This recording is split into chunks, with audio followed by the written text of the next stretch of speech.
The year 2020 could be described as the year of the pandemic. But of course, the pandemic is not over yet. We enter into 2021. Still, some countries on lockdown. Some are even planning another lockdown because of the rising cases of the COVID-19. But of course, right about now, we are looking at the major emerging global trends in the global business landscape. And I have with me Emma. Emma is with the interactive division of Accenture Global. We're looking at the Fjord trends for 2021. This is the 14th edition of this particular report that they normally produce every year. And of course, just going to be looking at what are these major 7 emerging global business trends and how do we bring this into Africa with regards to what is happening currently across the business landscape in Africa. Emma, thank you for joining me. Thank you. Pleasure to be here. Before we get into our conversation, can you tell us a bit more about yourself? Yeah, so I'm the Fjord Johannesburg studio lead and head of design experience for Accenture Interactive in Africa.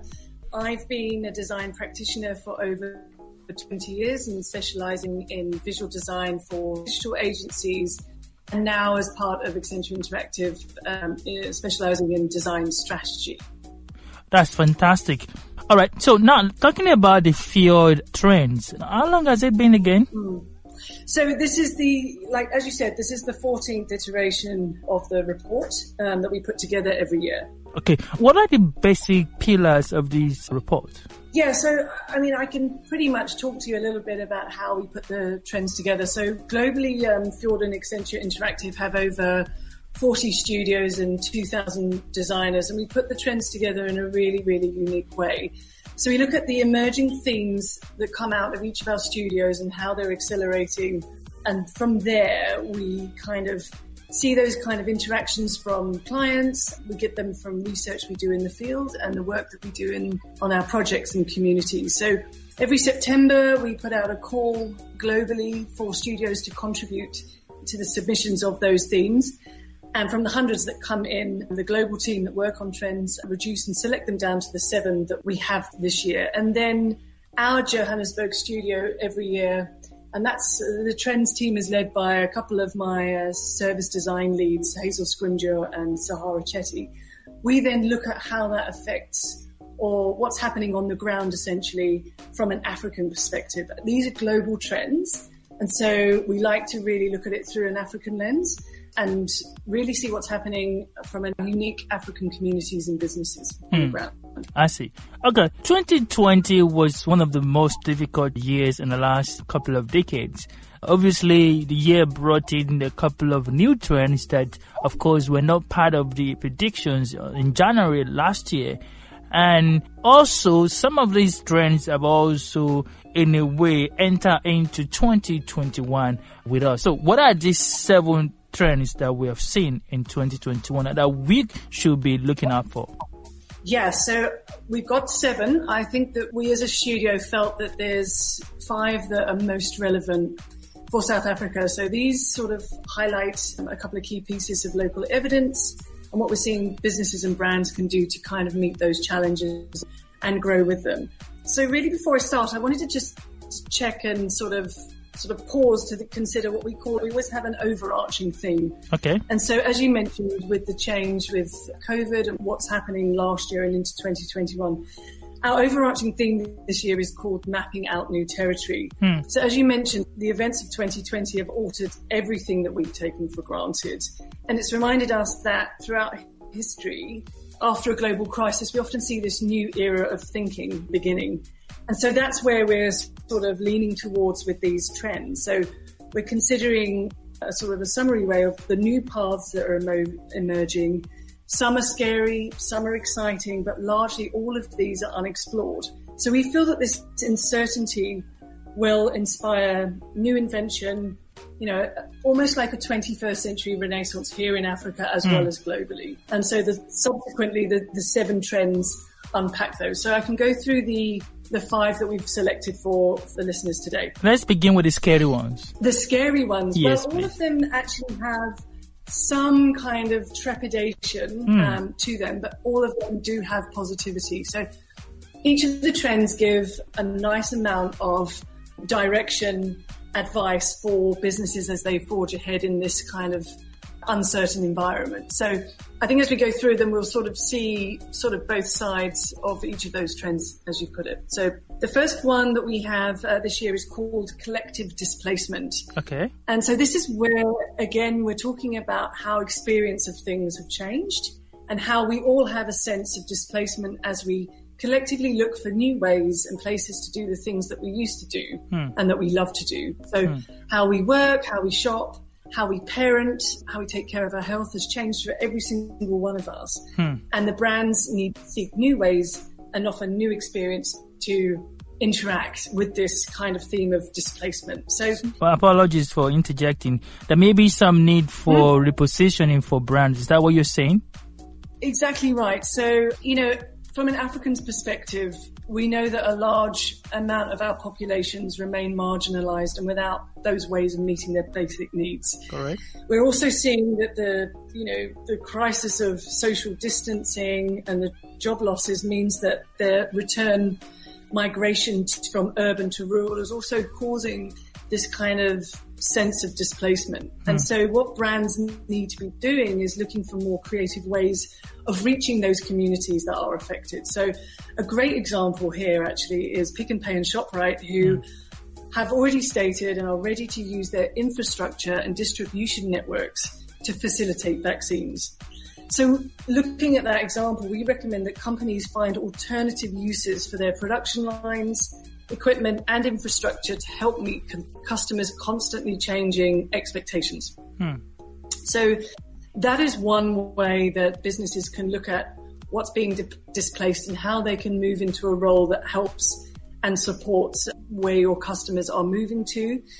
And something that we've said in the report, which I think is quite a powerful concept, is that a customer that you knew yesterday is not the same one that you have now. So it's really looking at your customer, So you have to really learn about your customer. Absolutely right. Yeah, I think that's critical for shaping the way that businesses are going to be evolving this year. Okay, so one fact is also that with the current pandemic, we've seen countries across the world, putting together social packages to further support their citizens, even in terms of cash. And we really haven't seen any of those in Africa. And, we're expecting that might in a way affect the consumer disposable income and, of course, buying capacity. Is that part of the trend? Yeah, I think that's a general theme that kind of goes through a number of the trends. I think that comment speaks to our second trend, actually, which we've called do-it-yourself innovation. So, yes, here in Africa, we have limited access to funds in the same way that, say, the US or the UK have been helping their citizens. But I think that there's something that's increasingly apparent with what we've seen with COVID about individual people's talent for coming up with new ways or hacks to deal with those challenges. So if we look at the home workers using ironing boards as standing desks because they didn't have a table at home to work on, or a lot of our parents turning into teachers literally overnight and being almost ill-equipped to do it, but creating these amazing workarounds to make sure that their children are cared and looked after and their education continues. So we also see that technology is beginning to play a new role as a facilitator for that ingenuity that we're seeing from everyday ordinary people on the street. So it's also, what we need to do is, as brands or as businesses, facilitate that kind of change. So where once before brands were creating these highly polished, finished products and services, what we're seeing now is that people actually want brands to create an environment for them to be innovative, for them to come up with new ideas to solve their particular problems or, be more personally innovative. So in Africa, I think, this sense or this mindset of that, as I mentioned, hacks or workarounds to get things done isn't anything new. It's actually part of the African DNA in the way that I see it, in that, we've always had to kind of make a plan, take what we've got and make it better. And so we think that this is where the African continent can possibly leapfrog ahead. It's got that mindset already. It's got that, inherent knowledge of taking something and fixing it to suit yourself. And so we're seeing that also filtering into the businesses and communities. I mean, another great example here that we found is a business called Vula Mobile. Okay. And what they do using their kind of mobile platform that they've developed is when a healthcare worker is sitting with a patient in a remote sort of rural area, this platform actually connects the healthcare worker and the patient to a specialist in a city centre. Okay. So it's using digital and it's using innovation and interactivity to connect people together in a way that, because infrastructure's poor, because the people don't have the means to get to the city or the means to actually, book an appointment and, facilitate that appointment, business are stepping into that gap. And so and coming right back to your original question, where the kind of traditional governments are potentially not breaching that gap of providing relief monetary packages, handouts, we'll have private companies coming in to fill that gap. Yeah. Okay, so in one of the trends, you mentioned that brands and businesses might have to relent about their customers, because the customer you knew yesterday is not the same customer today. And also, most of these businesses also, they may have to deal with the concept of managing their cost. So is there any trend relating to marketing that could help businesses and brands acquire, customers in a more cheaper way that we've seen? Yeah, so a lot of these are around experience rather than saving costs, if that makes sense. But what I can tell you about is possibly the last one around empathy. Go ahead. Okay, right. So a good one that sort of refers to this is another one of our trends called Empathy Challenge. And that's really around how we as people care deeply about what brands stand for and how they express their values. So the pandemic shone a light on many broken and unequal systems across the world, from healthcare to equality. And so companies must also have to work on managing their narratives that shape brands and the subjects that matter most to the customers that engage with them. So in the 14 years we've produced Fjord Trends, we've seen African businesses playing a larger role in the general well-being of their customers and employees. So with regard to sort of managing costs in this environment, I think what typically is happening actually is businesses are looking to find efficiencies to be able to contribute to that purpose almost. So trying to use parts of their budget to assist in the support of the population. And by that way also, helping to market themselves and building their brands. And a great example of that one is Vodacom and MTN here proactively zero rating educational apps and content for students to continue learning at home. So you'll see this greater collaboration between government and private sector to assist in this rollout of citizen services, essentially. And I think that the way that, if we're looking at marketing a little bit, it's about how you're managing your message and that narrative using the pandemic as a backdrop to really enhance the experience that you're giving to your audience, as well as opening up new growth opportunities. I mean, without that, I think the private sector have really been assisting in many ways, in dealing with the current landscape. All right. So what other trends do we have that are relating to Africa? Yeah, I've gone through three of the trends in our sort of Africa perspective. There are two left. The third one, or the fourth one that we've selected today is one entitled Sweet Teams Are Made of This. We often like to have a bit of a play on words with our trends, and so this was one of those. So this is all around the new kind of remote work and how, with all of us tending to work a little bit more at home where possible, how our homes have turned into our office and how we now find ourselves living essentially at the office. And what the effect is on the reciprocal agreements between employer and employee, and the assumptions that we have around that. So with the promise of, I suppose, of the vaccination on the horizon, a shift has taken place in the relationship between us and our work, and between employers and the teams that work for them. So we see a lot of opportunities to innovate in areas such as building culture remotely and talent remotely as we enter into this new era of work prototyping and what the future could look like. So when I talk about work prototyping, it's almost, if you imagine the iteration of our working methods and our ways of working as they grow and shift with the pandemic. So in terms of where we're seeing this sort of playing out in Africa, as mentioned, there's a whole bunch of sort of new business opportunities emerging for entrepreneurs. A great example here is another business called Widox, which supports the foray into virtual and remote work by offering training to corporates to allow their staff and their teams to learn how to work virtually and the best and most efficient way of doing that.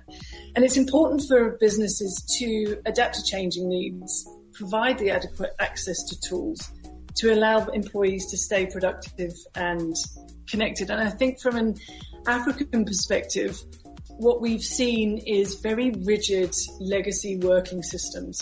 And it's the real opportunity now for corporates here and small businesses alike to become more human-centric, more trusting of their employees, more inclusive of their employees, and allowing employees to start making decisions for the benefit of the business, and being flexible and providing technologically capable platforms that support the workforce in everything that they need to do going forward.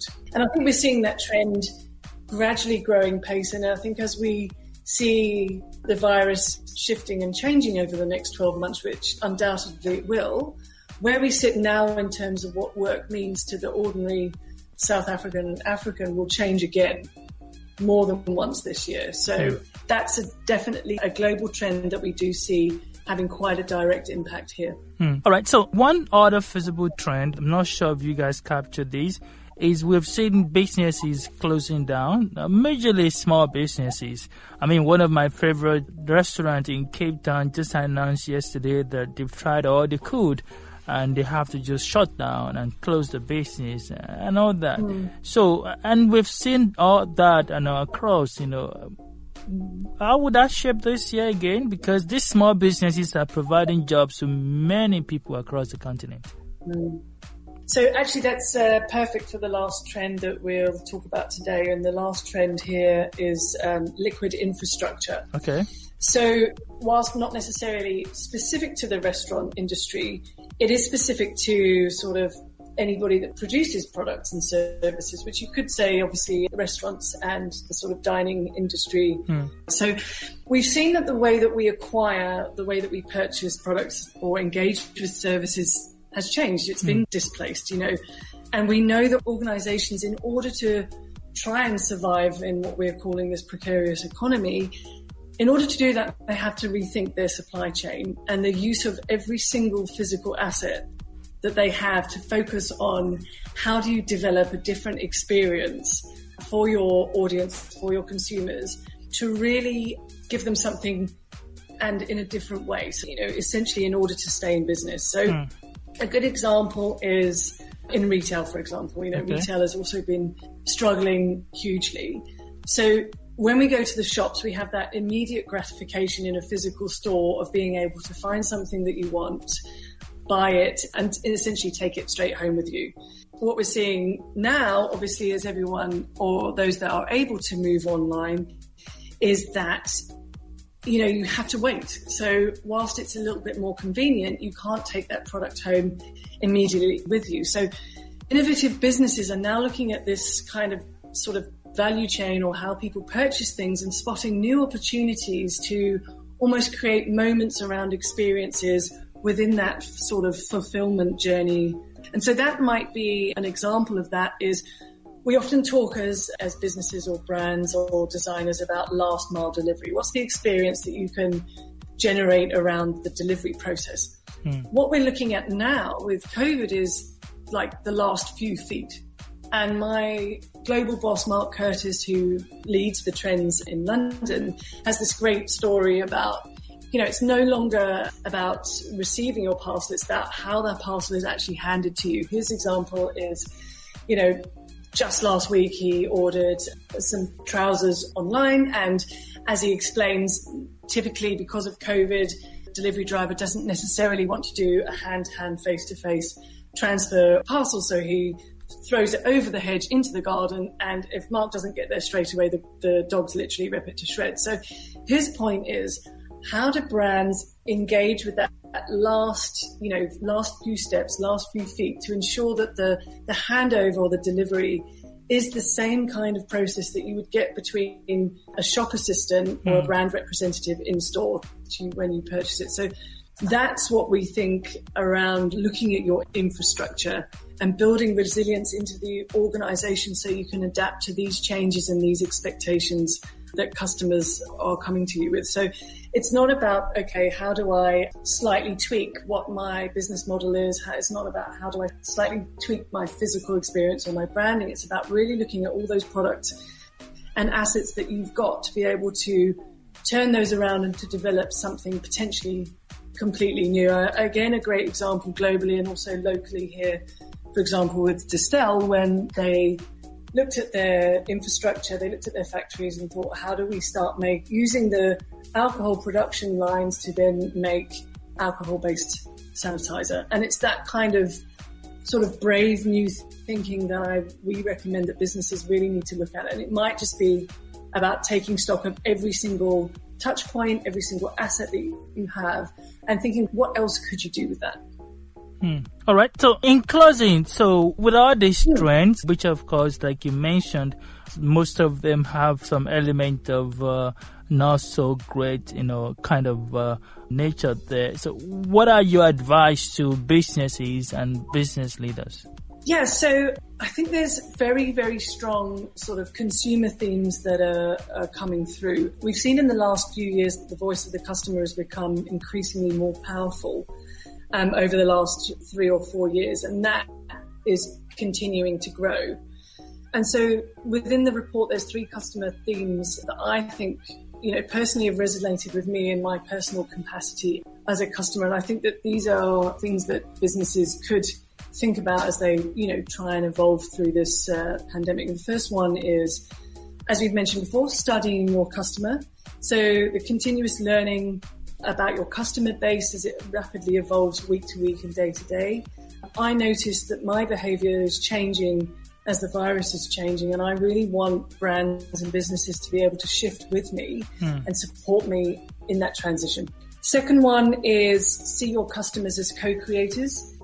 So as we've said before, be brave, allow your consumers to be able to use your data and access your products and services.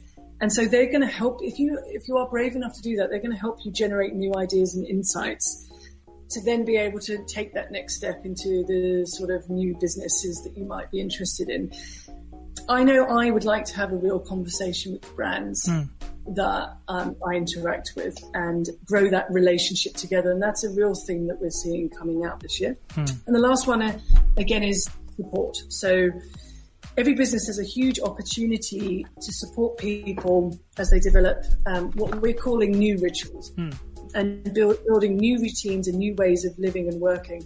And I think people want direction. They want people to help them. And I as a consumer and a customer, I want brands and businesses to help me cope and reconnect throughout this time. And so those would be the 3 kind of key messages I think these trends are landing.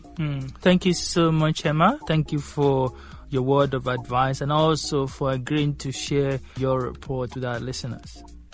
Thank you very much. If someone has any form of inquiries or they want to learn more, how can they contact you?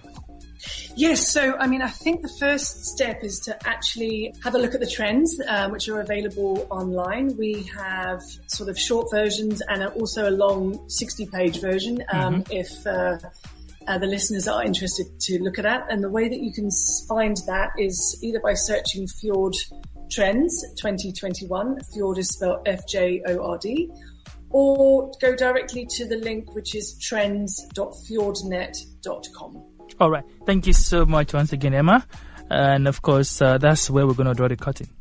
All right, that was Hema Carpenter sharing with us about the Fjord 2021 report put together by the interactive and design team of Accenture Global. Because the point is, for many brands, for many businesses, one of the key points is that the customer you knew yesterday is not the same customer that you have today.